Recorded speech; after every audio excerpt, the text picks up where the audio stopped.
NBC News Radio, I'm Lisa Taylor. The special counsel tasked with investigating President Biden's handling of classified materials is defending his report and decision to comment on Biden's memory. We did not, however, identify evidence that rose to the level of proof beyond a reasonable doubt. Because the evidence fell short of that standard, I declined to recommend criminal charges against Mr. Biden. During a testimony on Capitol Hill, special counsel Robert Hur said his assessment of the president's memory was necessary and fair. He said both the evidence and the president himself put his memory squarely at issue by relaying he had no recollection of how documents ended up in his home and garage. Hur decided to not bring charges against Biden because he said it could be difficult to prove beyond a reasonable doubt Biden intended to keep the documents. The report characterized Biden as an elderly man with a poor memory. A former Boeing employee who raised concerns about production standards at the company has been found dead. John Barnett worked for Boeing for 32 years, giving evidence recently as part of a whistleblower lawsuit against the company. The coroner in Charleston County, South Carolina, says he died Saturday from a self-inflicted wound in his truck. Barnett had alleged in the lawsuit that some workers were fitting substandard parts to aircrafts on the assembly line, with some removed from scrap bins to avoid delays. Intelligence officials will brief House lawmakers on TikTok today. The briefing comes ahead of a highly anticipated floor vote Wednesday that could ultimately ban the popular social media app in the U.S. The legislation would force Chinese company ByteDance to divest from TikTok or face a ban on U.S. app stores. Former President Donald Trump is promising to free those who stormed the U.S. Capitol if he's elected for a second term in November. In a post on Truth Social, Trump said one of his first acts as president will be to free who he called the January 6th hostages being wrongfully imprisoned. Since the 2021 riot, more than 1,300 people have been charged for crimes related to the breach of the Capitol, with more than 950 convictions. You're listening to the latest on NBC News Radio. And now, the voices of KCAA with an exciting announcement. Want to hear NBC News or KCAA anywhere you go? Well, now there's an app for that. KCAA is celebrating 25 years and our silver anniversary with a brand new app. The new KCAA app is now available on your smart device, cell phone, in your car, or any place. Just search KCAA on Google Play or in the Apple Store. One touch and you can listen on your car radio, Bluetooth device, Android Auto, or Apple CarPlay. Catch the KCAA buzz in your earbuds or on the streets, celebrating 25 years of talk, news, and excellence with our new KCAA app. Just do it and download it. KCAA, celebrating 25 years. It's time to shop in the cool, relaxed comfort of the Tri-City Shopping Center in Redlands, conveniently located on the I-10 freeway between the Alabama and Tennessee exits. Bring the kids too and watch them play in the only indoor fun center, High Five Indoor Playground, where parents are welcomed on the playground. Birthday celebrations are encouraged, so make plans for some great fun at the mall. More reasons why the Tri-City Center is called the Mall with a Heart. Indy's Demolition in Huntington Park encourages listeners to shop small business and buy local. Buying from small businesses improves the health of our local economy and our nation. Jobs are created, homes enjoy stability, and local businesses support one another. So, before visiting the mega chains and internet super warehouses, think local and invest in your hometown. That important community reminder is from Indy's Demolition. Call 323-835-6710 for Indy's Demolition in Huntington Park. Master Builders of America in Santa Ana encourages listeners to shop small business and buy local. Buying from small businesses greatly improves the health of our local economy. It creates jobs and allows hometown businesses to grow and invest in each other. So, before visiting the big box stores, mega chains, and internet super warehouses, think local and support your neighbors and your community. That's from Master Builders of America in Santa Ana. They are reminding everyone your hand is the heart of our community. Redlands Aviation of Redlands reminds us that too often our veterans and their spouses have trouble finding jobs. If you're an employer, join the Alliance to help support our transitioning military service men and women and their families. Bring elite skills, agility, and mission dedication to your organization. Hire smart and hire vets. That patriotic reminder is courtesy of Redlands Aviation of Redlands in Anchorage, where they are on the air supporting those who serve and the families who remain at home. Miss your favorite show? Download the podcast at kcaaradio.com. When I go, I'm gone. Are you lonely? No. Yeah, I knew that was going to be But the answer. I surround myself with people. I mean, I'm always the one cooking for things. But I'm always the one that decorates first and come to my house. All the orphans that have no place. I'm going to have no place to go, so Okay, I can come okay, over. come on over. And life is so amazing if we can see it. Jump off that exhausting hamster wheel and into balanced living with Dr. Marissa. Promise you joy in the mystery. Dr. Marissa, also known as the Asian Oprah. Her mission, to be a beneficial presence on the planet. Her purpose, to be your personal advocate to live, laugh, love, learn. Her life motto, don't die wondering. Take back your life with Dr. Marissa Pay.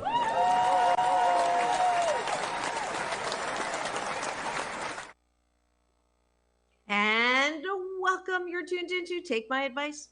I'm not using it. Get balanced with Dr. Marissa, the morning show here on CNBC News, NBC News, and NBC Sports radio station, KCAA, AM 1050, FM 106.5, home to the Asian Oprah, and streaming everywhere. iHeartRadio, Spotify, Stitcher, iTunes, TuneIn, Audible, Amazon Music, Tiki Live, Rumble, Spreaker, Streaker, you name it, I'm there. Why so many places?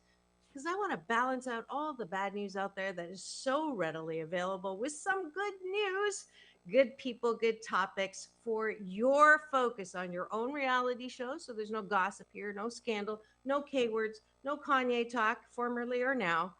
But I want you to focus on how happy you can be. And that is why I've had this show for 619 consecutive weeks.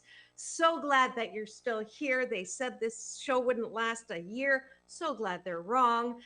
In May 1st, I will be celebrating 12 years. So you'll have to be here for that celebration.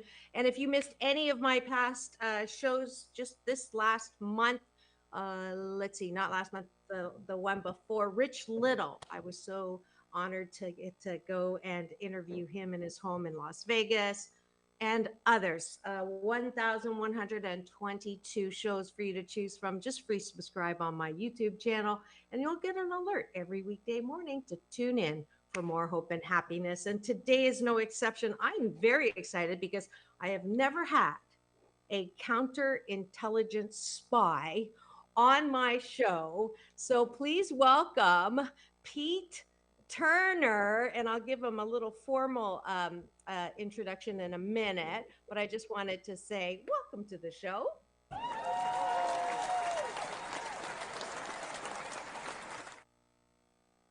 This is great. I love it. Thank you much for having me on the show. It's always amazing. You know, we've interviewed a lot of the same people. I too have interviewed Rich Little in his house. How crazy is that? Wow. And I thought I was special. You are special. We are special. Yes, we are. Well, that's because we have a mutual love for Harlan, who is my favorite publicist, and definitely have hooked us up. So before we get started with the formal part of the show, I would love to have you join me, invite you to join me for breakfast. And I usually do breakfast with my guest is taking a bite of my gratitude sandwich. So in order to do that, the top of the bun is 8 things that we're grateful for outside of ourselves. And then the bottom of the bun is appreciation, what we like about ourselves, so that we're not always looking to other people for approval and likes, literally these days on social media, but we go to bed thinking about how good we are. So that's the little exercise, the good life habit that I've been doing this last year. And I see already we have great eyeballs rolling in. We've got Troy Pacelli. Good morning to Troy. He also participates for breakfast when he's here. He has a show on YouTube himself on Friday night, and have a feeling he's going to be inviting you on his show after we have this interview, because he just loves my guests. And I'm glad you popped in because you're going to enjoy him. So he's going to start it off. I'm grateful for an opportunity to tune into the Dr. Marissa Pay Show this morning. Work has been challenging. Well, I'm glad you're here too. I am grateful that I am alive. And last night, the planets did not crash into each other. We're all here another day to breathe, live, love, learn, hug, create, innovate. And that about exhausts my 8. Go ahead, Pete. What are you grateful for? Well, I just had my ankle rebuilt 2 weeks ago, and I'm so grateful for all the people that have worked hard to make that happen. The healing and recovering that continues to happen. My very special someone who takes care of me all of the time, and sunshine outside today. We're finally kind of getting through the clouds here in California, so that's a lot of gratefulness. And like really, and I'm thankful for my ankle for cooperating and being fixable. It's going to be a long road to recovery, but it's happening, and I'm really grateful for that. A lot less pain. Fantastic. And for some reason, the sound for me on this end, Frank, you want to crank him up just a bit? And because I missed the first part, you were in surgery for. A rebuilt ankle. I had my ankle reconstructed from some old combat injuries. It was time to update the thing, so they put some new hardware in there and used a lot of cleaned up my old hardware, just to revamp. But for me, it's a significant improvement in my life now that I have this fancy repaired ankle. That's fantastic. Yeah, I had 2 hips replaced. So I'm grateful for medical technology for sure. Yeah, wonderful and quick healing for you. But happy that that's happening. Troy is grateful for the freedoms of this great nation and the sacrifices of those who fight to protect it. And obviously, our guest is one of those people. Fantastic. Now we're going to go to the bottom of the bun, which is a little exercise, as I mentioned before. It's a good life habit that I want you to stop beating yourself up, being your worst critic, because frankly, my dear, if you can't approve of yourself, how the fork do you expect anyone else to approve of you? So that is why we do this exercise. Mental health focus is fabulous these days, but a lot of people are reaching for something outside of themselves to feel better. And I want us to start here and with knowing who we are. So I appreciate that I have overcome my ancestral muting as an Asian woman to not stand out, not talk, not be out there. And I appreciate my bravery or my chutzpah, so to speak, to overcome that. What are you grateful for, Pete? I've been at work. Yeah, I appreciate my ability to now move up to a higher level of production, and I'm working on some very big documentary type projects, and I just cannot believe that I'm here, but I'm here because I've worked hard and I've got great people around me who want to work with me because I'm apparently fun to work with. So I am just excited about all of these things that I've got going on, and really I've been able to marshal people together, and that's a hallmark of good leadership and good production. Awesome. Troy, he appreciates his tenacity. I always go after what I find to be important with single-mindedness. Awesome. That is awesome. I appreciate my ability to laugh out loud. Laughter is my favorite sound on the planet. And I find any reason, even if it's at myself, to laugh out loud. Go ahead. Last one. You want another one from me? I appreciate Yes. My sense of humor and my love of building characters that I do with my friends, and we crack each other up. We're all middle-aged people, but I'll get going, and I love my ability to make people laugh and lighten up the load a little bit because there's plenty of heavy around. So one of my things I do is I appreciate my ability to lighten the load for people. Awesome.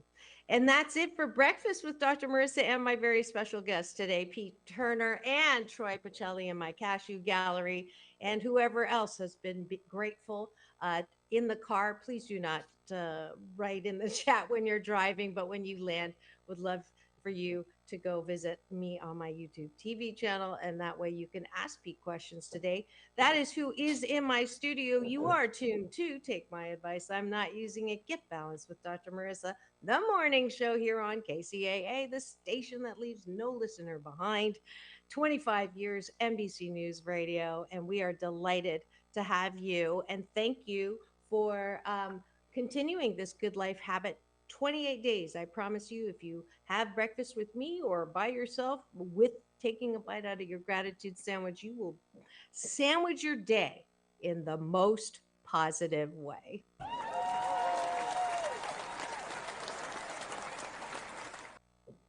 And now, a formal introduction of my guest. Pete Turner has spent several years as a counterintelligence spy for the U.S. Army, traveling to many countries, including Afghanistan, Bosnia Herzegovina, Egypt, Germany, and Iraq. He's now using his extensive knowledge and experience in geopolitics, tactical espionage, and U.S. travel to provide compelling evidence outside the typical media landscapes, which brings us to his current project, a nonprofit organization called International Institute for Non-Proliferation Studies, INPS. And just a personal comment. When I first had what Harlan always sends me, great guests, and he whoever he has on his docket, he'll send. And I looked at it and I went, counterintelligence spy, and I'm guilty. I immediately went, war. I don't like talking about war. I talk about peace. So I I scrolled away from you. And then I had a guest postpone. Was talking to Harlan yesterday, and he's like, I sent you 4. So I looked on there and I go, how's the spy guy? And Harlan goes, he's amazing. And then told me about the peace thing. And I'm like, what? So I went back and I read more closely. And I apologize for misreading. And also, I'm so grateful that I get do-overs. And so, with that, I want to really welcome you to the show.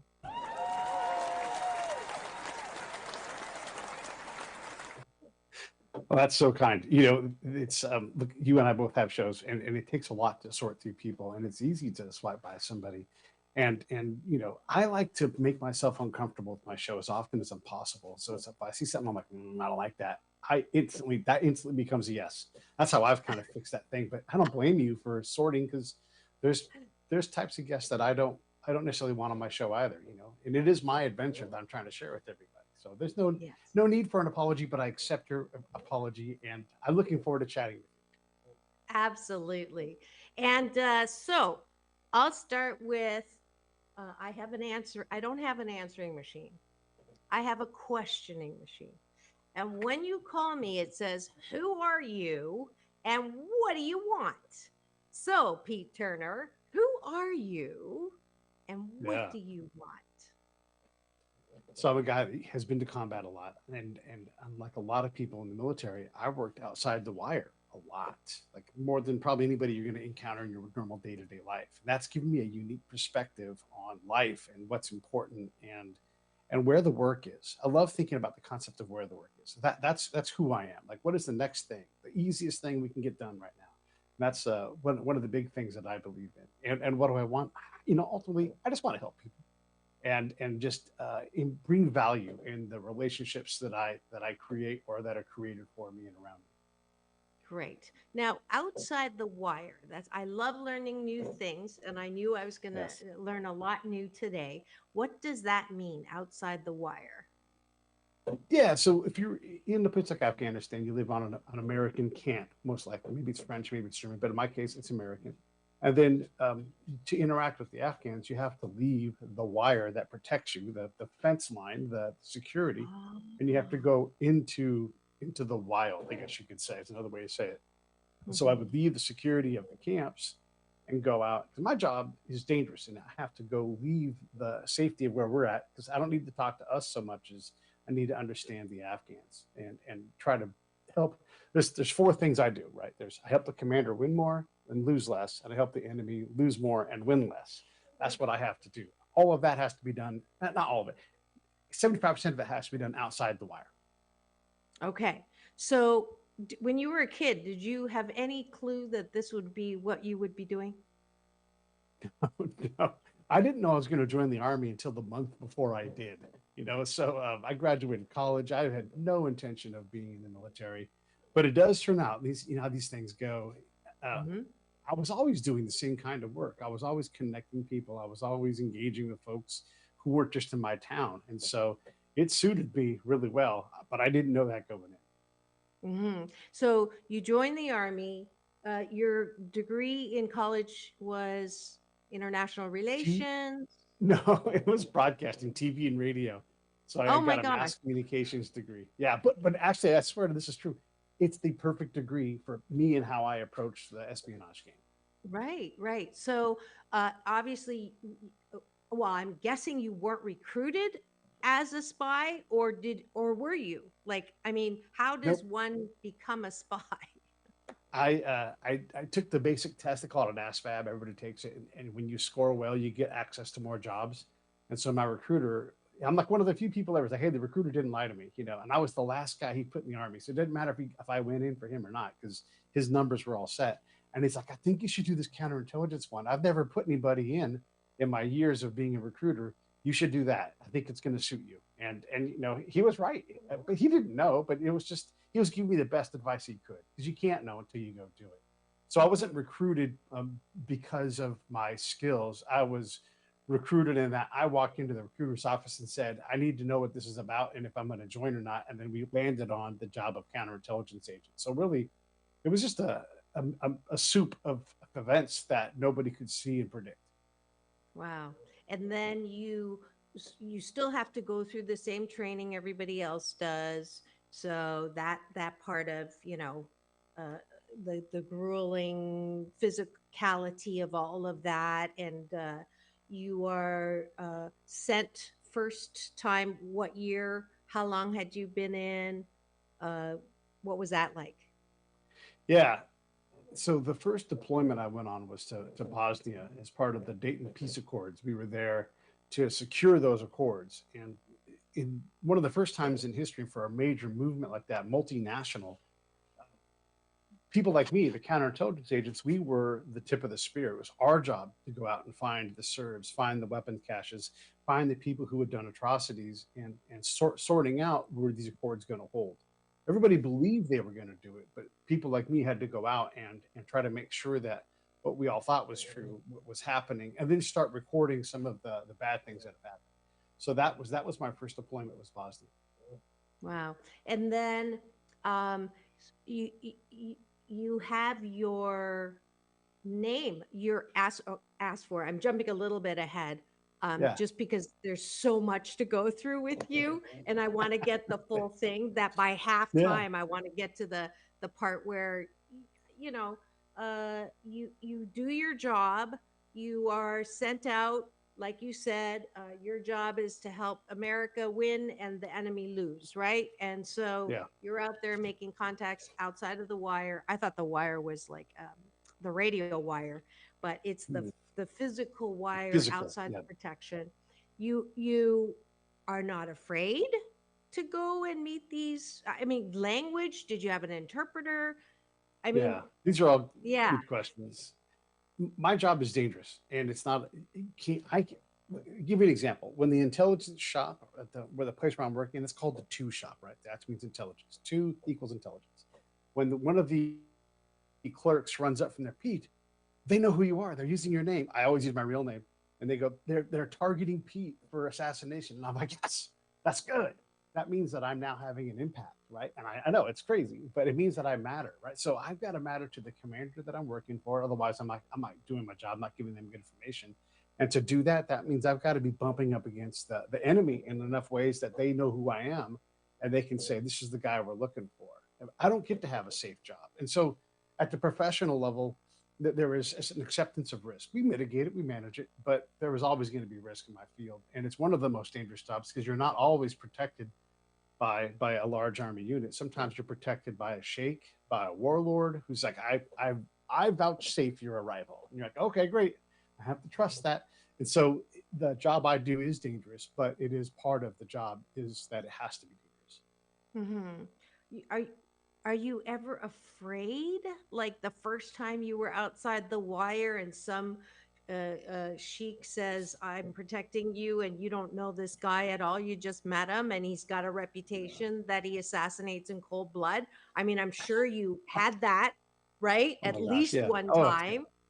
Yeah. yeah, Like at what? least, yeah, Were you in yeah. extreme sports when you were a kid, or like? I did have a healthy wild streak where I would do dangerous things for sure. Okay. Yeah. And look, you do have to get used to it, right? You have to, like, when I leave the camp, I always look down at my shoes. I'm like, all right, my feet are on this ground. I have different rules. I'm not in America now, right? I am in this combat zone, and you do have to set rules for yourself on when you will take extreme action. And now, look, if I get into a gunfight, I can't work in that area anymore because I've now compromised the trust of that area, right? And so I really have to rely on this thing right here. And I've got to make sure that I'm Johnny Good Time. And so that when people talk about me, and they talk about you, right? So when the locals are talking, oh, Pete, have you met Pete? I want it to be a good thing. I always want it to be the same thing. I want to be honest. Same thing with the Americans, because I've got to build trust with them as well. So as I build trust, I have to, it's on me as the person trying to make change from a foreign position. It's on me to extend trust, first low risk trust and then high risk trust.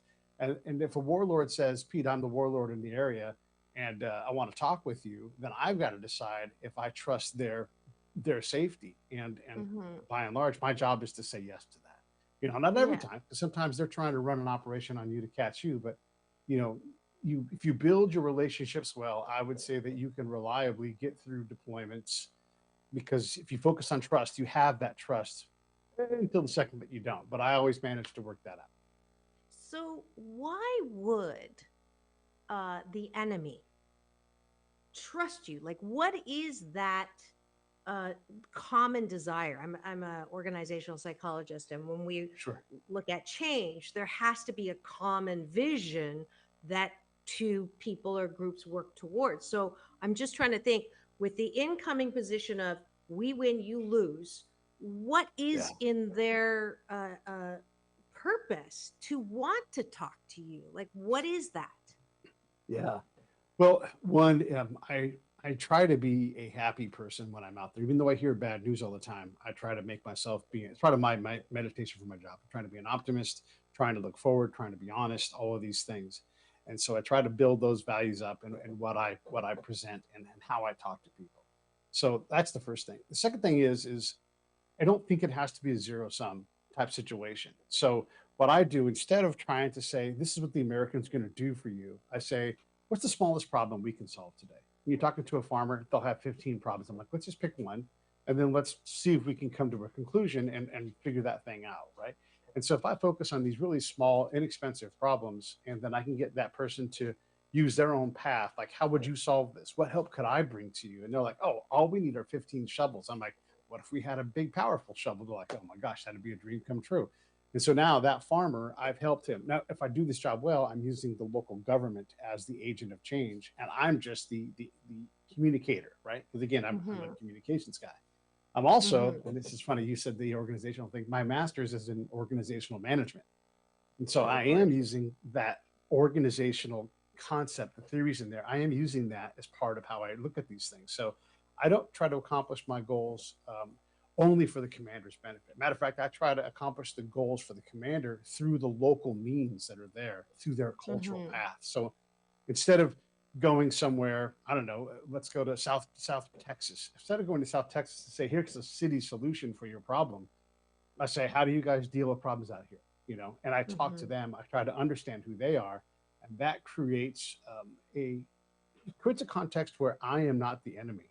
I am a person who's trying to help the people that are in this area. Even if it's a warlord, they have problems. Maybe that warlord is trapped and can't get out of the warlord realm, although he'd want to because of financial reasons, of legal reasons, whatever it is. If I can help to deflate that and get that person to calm down in terms of threat, I'm doing my job. I'm also helping them, and I'm valuable to them. Are you trying to find out where the caches are, where the evil person is, like the coordination or the relationship that you are building with the locals? What's the end goal for all of those things.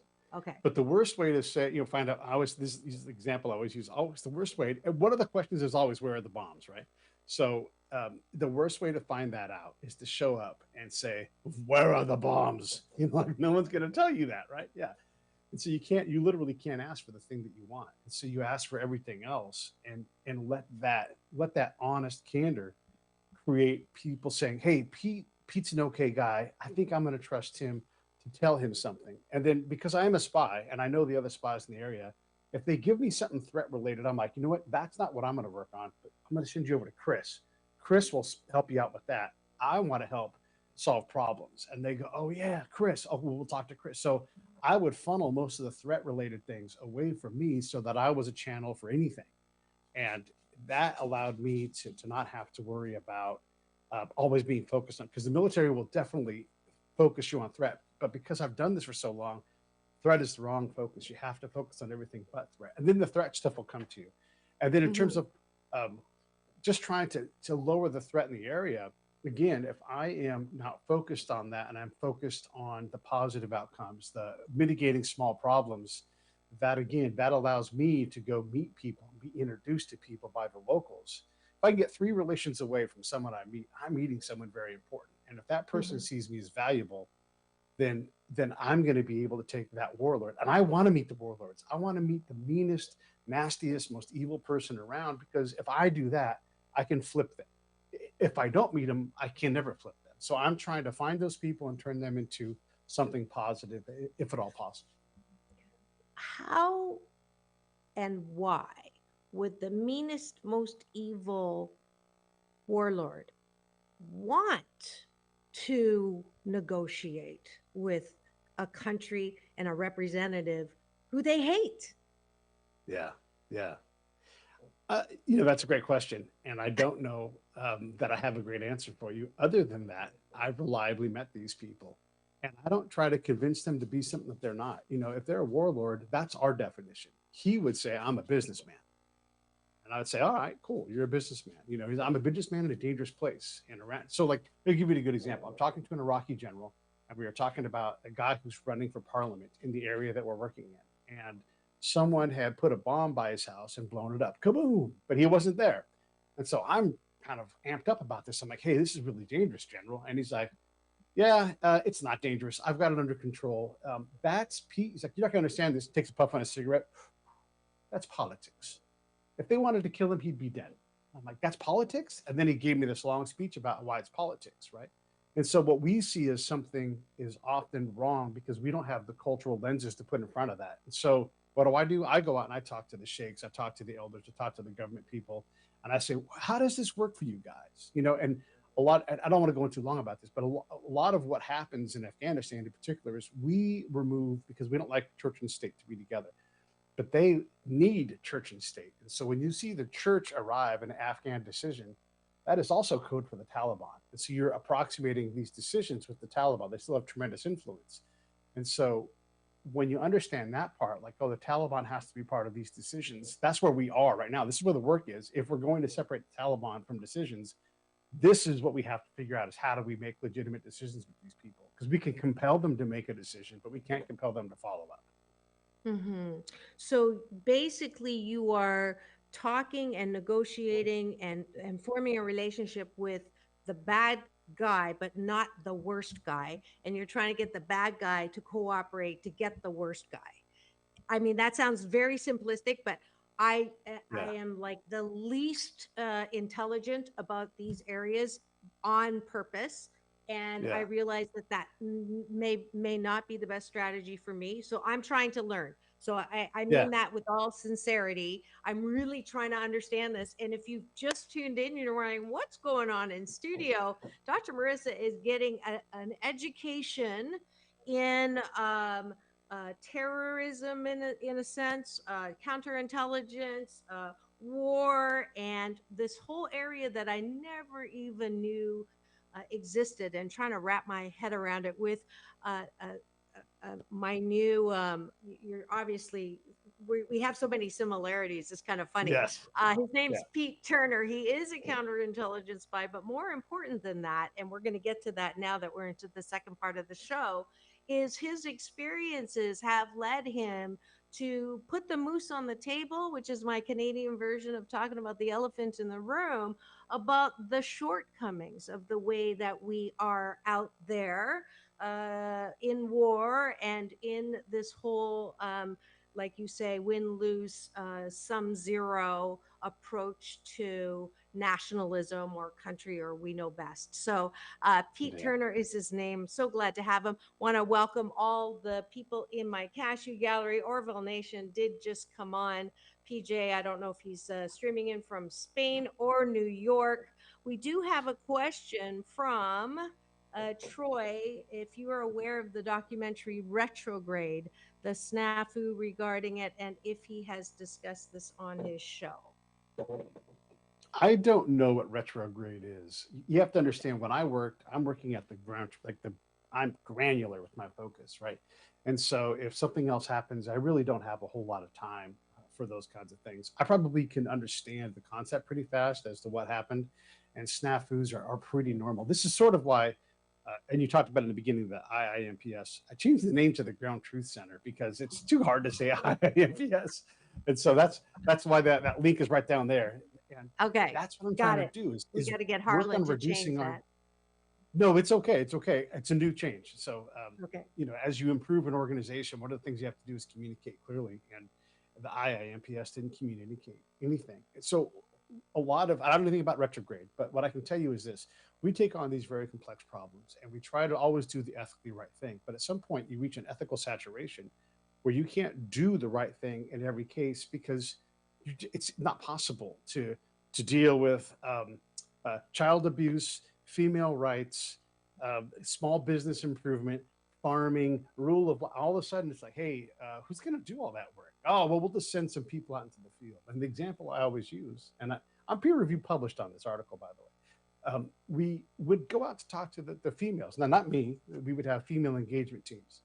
And so I watch commanders like, I don't know what to do. What do you want to do? We have to get a female engagement team together. And one of his advisors says, well, get Jones. She's a female. That's not good enough. You don't get to go out and engage people's wives and daughters and just send people out into the wild with no direction, no professional license. You can't just throw the word doctor in front of your name and practice. You have to actually do the work. We haven't done the work in many of these cases. So these snafus are often self-inflicted because we are trying to be too precious with our desires to improve a place.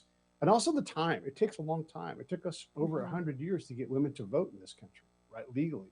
So other countries have to move at the pace that they can move at. We don't like that. It's uncomfortable. But that is where their culture is at. And as it evolves, we can hopefully shape that. But culture is a wild cat. It doesn't like to cooperate. And so you have to slow down. You have to be deliberate. You have to make mistakes to get anything done.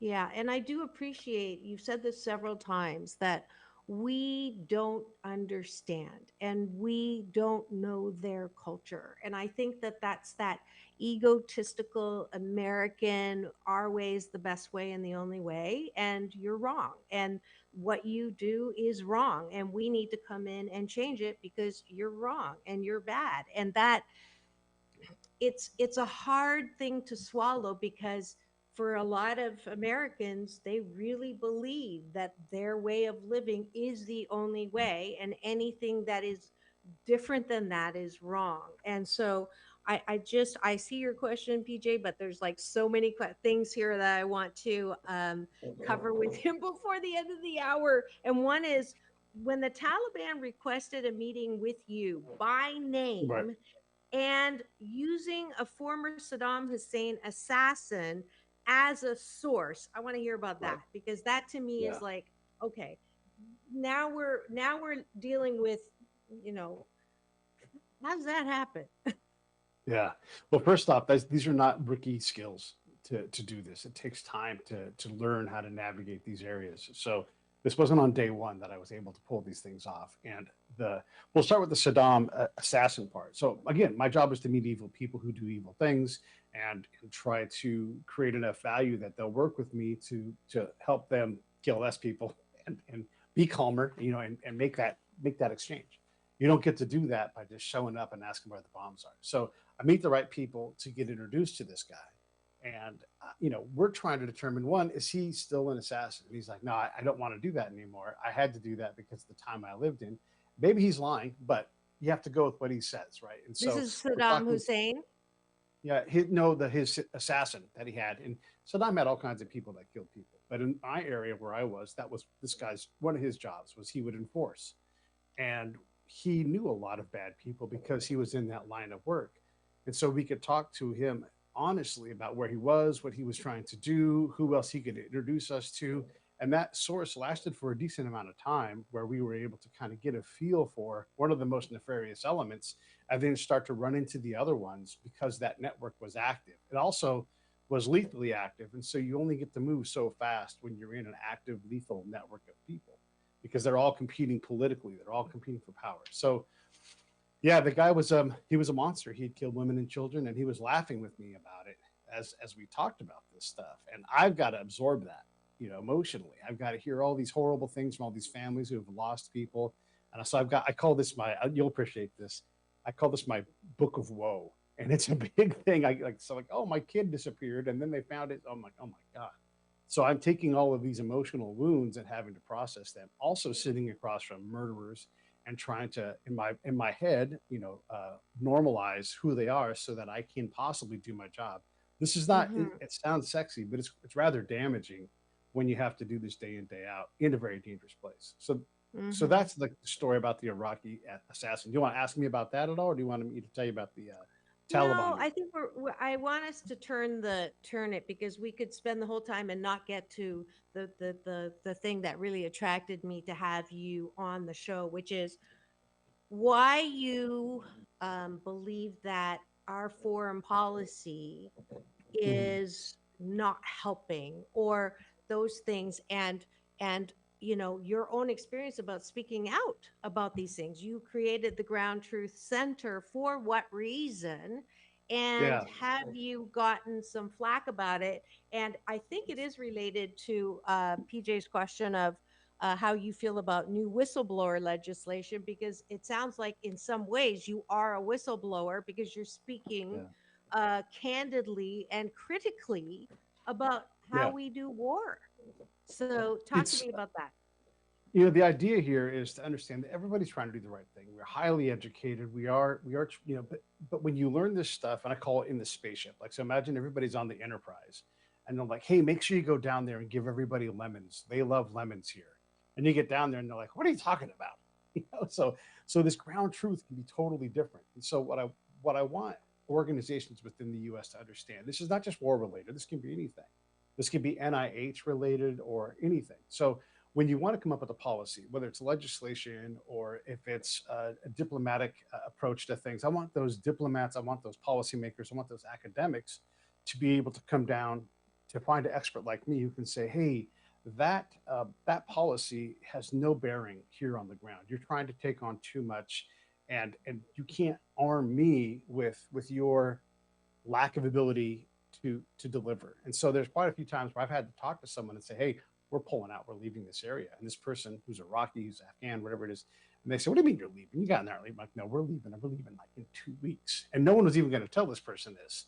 But then you see the terror come across their face, right? So these things, again, belong to me. I'm telling a person that, hey, we're leaving. They say to me, they're going to assassinate me when you guys leave. And I'm like, that's probably true. That belongs to me. We have to get better at that. We have to have some principled decision-making above us, even if it's uncomfortable. That's the thing with the Ground Truth Center is I don't want to be a whistleblower. I want to find people who have my kind of experience. Have you been shot at? Do you know what it's like to work on the ground? So that when they say, hey, Pete, we're going to create this national health policy for whatever COVID response, I can say, I know caseworkers. Let's get you some in your guys' decision process so that when you're doing it, you have some connection to the ground. Otherwise, you have this academic theory. And God bless, you got to have that to start the whole process, right? But now you have the actual practitioner down here. And if they aren't talking, then you can't reliably and repeatedly, this is a scientific method, you can't replicate that success that you think you're going to get. And then when you hear bad news, you're like, no, that's not true.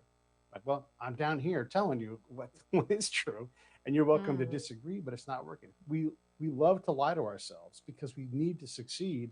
But the fact is it doesn't matter what we report to ourselves. It matters. I'm really big on this. It's affect over effect. If you can drive an affect, if you can get that emotional response to stimuli to go in your direction reliably, then you can maybe change minds. But you can't do that if you're like, we built 10 churches. We built 10 schools. We had 250 girls in school. That equals nothing. that equals nothing. You'll convince yourself you've done something, but the reality is the affect has to be there.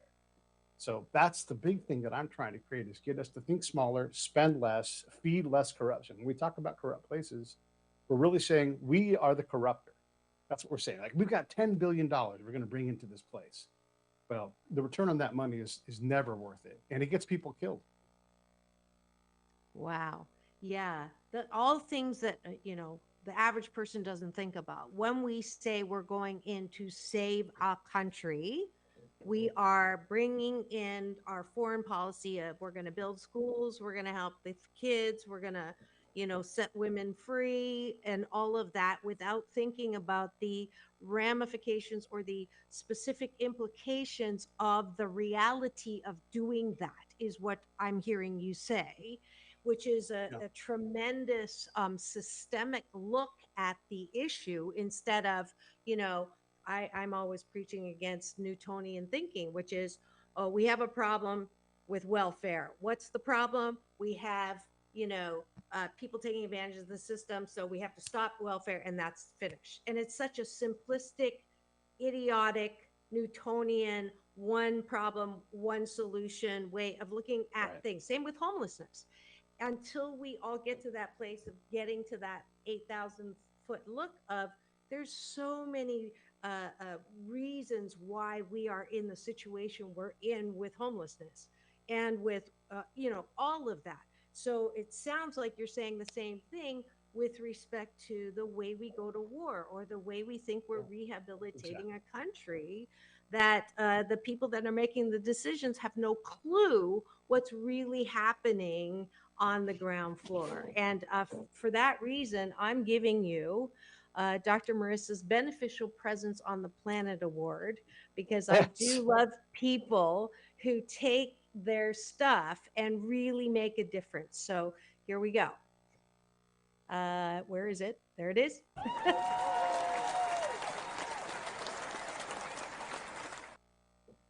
And I don't give that award to all my guests, and it's been quite a while since I've given one. And the last thing that I would have guessed that I was going to do was to give you that when I get presented a counterintelligence spy guest for my show. But you've been tuned to take my advice. I'm not using it. Get Balanced with Dr. Marissa, the morning show here on KCAA, home to the Asian Oprah, AM 1050, FM 106.5, and streaming everywhere. iHeartRadio, Spotify, Stitcher, and of course my show Central, housing 1,123 shows now. My YouTube TV channel. Please do free subscribe, and you will get an alert every weekday morning that you're about to get into a positive show, and one where you can learn things that we don't know.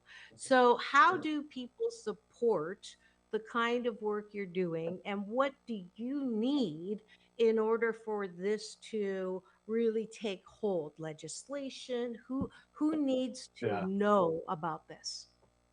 It's, we're nascent, we're getting started. And the biggest thing, and one of the reasons why I'm here, is to talk about the Ground Truth Center and to let people get a hold of me. And maybe you're a ground truth expert in some area. I mean, caseworkers are going to be invaluable to us, because I want to get caseworkers. You talked about housing, homelessness. And one of the big levers that we pull is build more houses. Like, well, let's not build housing projects, because we've already learned that lesson. They're like, no, these are better than housing projects. It's a whole bunch of homes in a tower. You're like, that's a housing project, right? So we have to get people who help us understand like what it takes. And by the way, as you know, when you deal with problems like addiction, the failure rate is 90+% on getting these people case managed to a stable place, right? So we have to accept that. Like, our win is going to be 1% reduction or 0.5% reduction. You don't just get to say, here's how I'm going to solve this problem, because it's likely not a solvable problem. And it's certainly not a one big thing. So that's what I want people to understand, is what the Ground Truth Center does.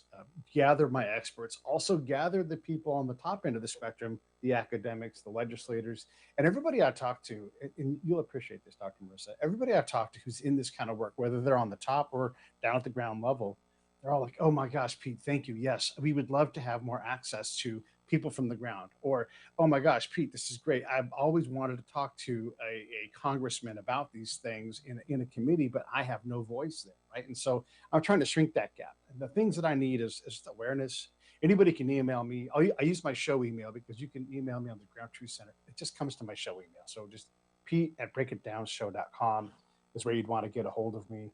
And as we grow and as we we need a budget for all these things. As we develop our budget so we can put more people to work, that's what I'm going to do is network in. That's what I'm good at, and try to get us connected to legislators, to academics. And these people all want to do this, but I have to also have the balance of all of the different problems that we're trying to solve, and collecting those ground truth people who are like, here's how you improve this decision process. So it's pete@breakitdown.org. Show.com. Oh, .com. show.com. Oops. Yeah. If you go to the .org site, there's an emails there. It goes to the same place. It goes all under the same font. So. Okay, perfect. And the current, has there ever been a positive, not net sum zero example of us going into a country and actually helping them more than hurting them, in your opinion?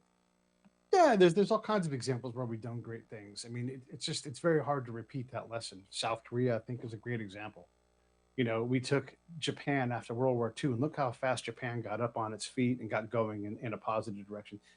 We hit them with an atomic bomb, and we're still able to not only help the country heal, but there was Japanese and American people getting married. And so we were able to go and in those cases do it. Europe has benefited from our relationships, overall. I mean, there's it's a big, complex place, but we've done a lot of good things.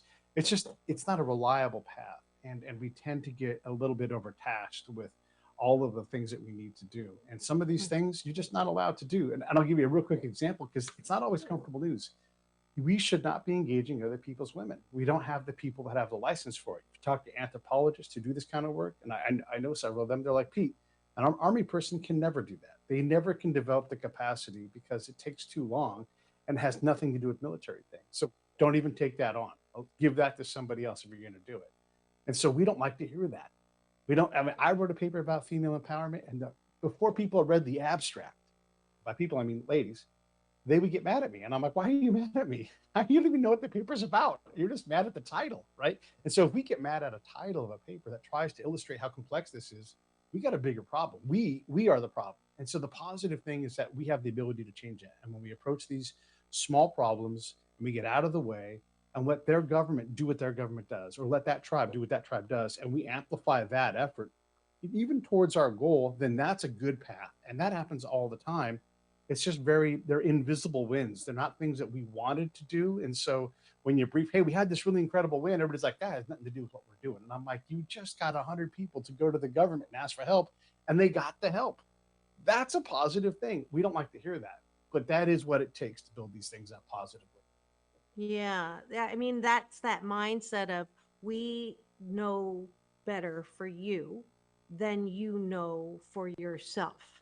And again, that arrogance, because there is, if I look at balance, and the one extreme is that one. We know what's best. We know what's best for your country. Your culture really doesn't matter because it's stupid or it's evil.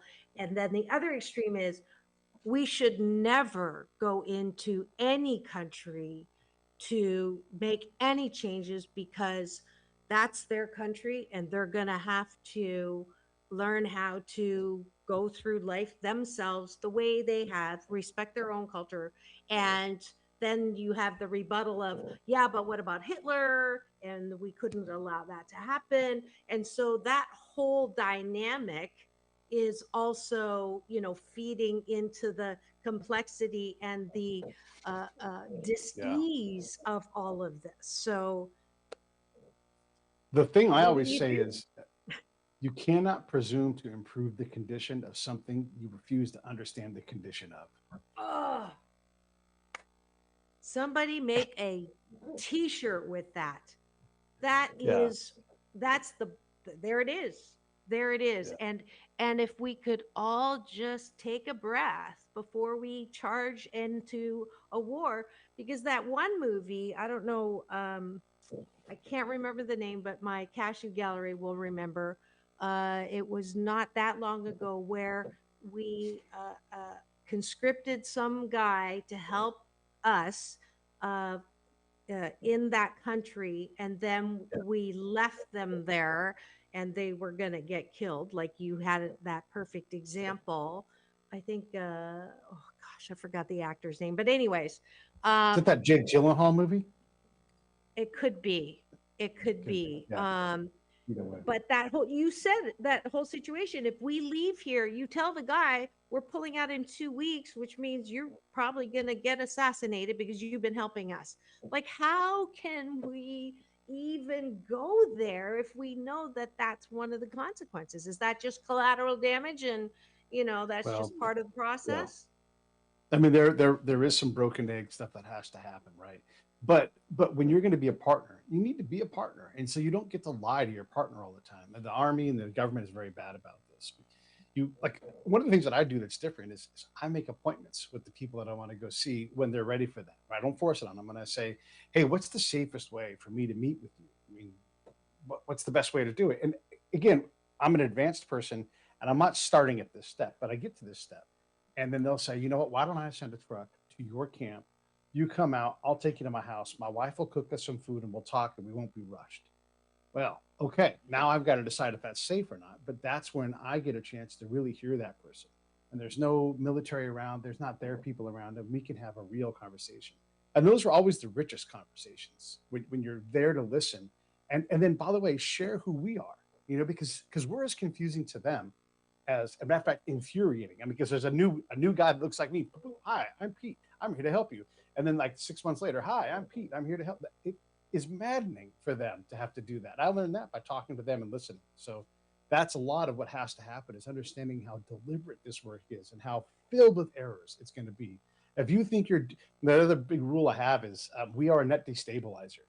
The second rule below that is we refuse to accept that we are a net destabilizer. And because we refuse to accept these truths, we create the truth even more.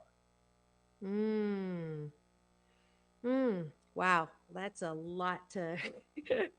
I'll be thinking about net destabilizer for sure.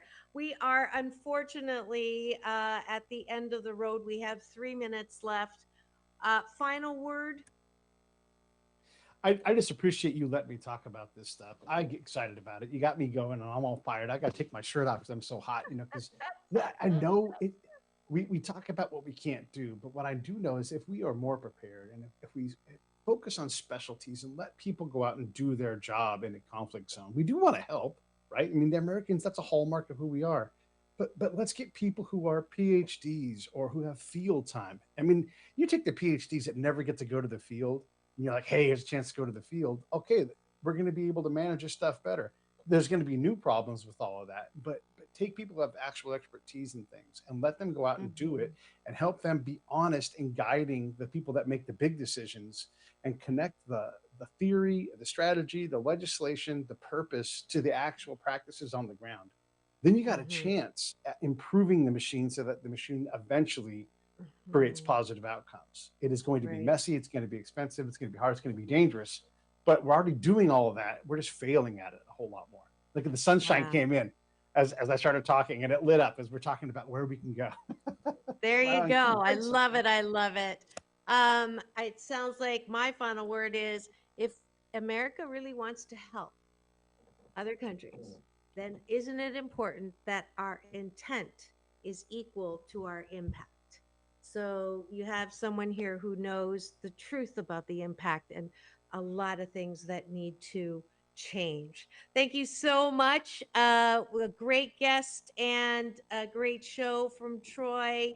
And thank you both. I absolutely agree with you. Thank you, Cashew Gallery. If you would do this with me, Pete, this is my sign off. Peace in, peace out. World peace through inner peace. Thanks, Pete Turner. Thanks for tuning in. Don't forget, tomorrow is Doctors in the House. So we'll see you back here 9 a.m. right after the NBC News at the top of the hour. This is Dr. Marissa wishing you the best day ever. We'll see you tomorrow.